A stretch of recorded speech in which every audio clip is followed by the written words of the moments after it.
Welcome back to CBS 19 News at 10. Topping your health news, some of you might have used some kind of white noise machine last night. Many people opt for the devices to get a better night's rest overall, but are they safe to use all night, every night?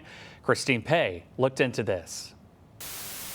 What used to be a nuisance, signaling a bad antenna or TV signal, now serves a very different, very popular purpose: falling asleep. By definition, white noise is a sound that contains all frequencies at equal intensity. And people like the sound of it. White noise machines used as a sleep aid have boomed in popularity, with some global market estimates valued at just over $1 billion in 2024. It's often used to mask our environmental noise, and so it can help to improve sleep, may help to mask sounds that might otherwise disturb sleep. Dr. Brandon Peters-Matthews is a neurologist at Virginia Mason Franciscan Health in Seattle, specializing in sleep disorders.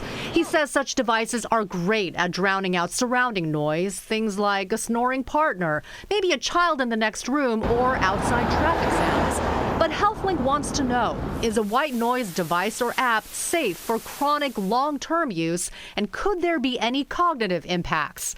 Dr. Peters-Matthews says the nature of white noise's continuous, even sound should make it okay. What's not okay is if the noise is too high, especially for young children. So the safe decibel level for white noise in babies is less than 50 decibels, which is equivalent to a quiet refrigerator or a gentle rainfall, so it's fairly quiet.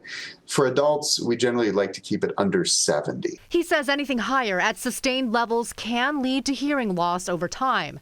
Dr. Peters-Matthews also notes such noise devices might not necessarily ensure quality sleep. I would say for most people, it's not going to have that kind of an effect. I think it's really more the masking effect where it benefits sleep rather than enhancing the depth of sleep. Yet another part of the quest to get better rest.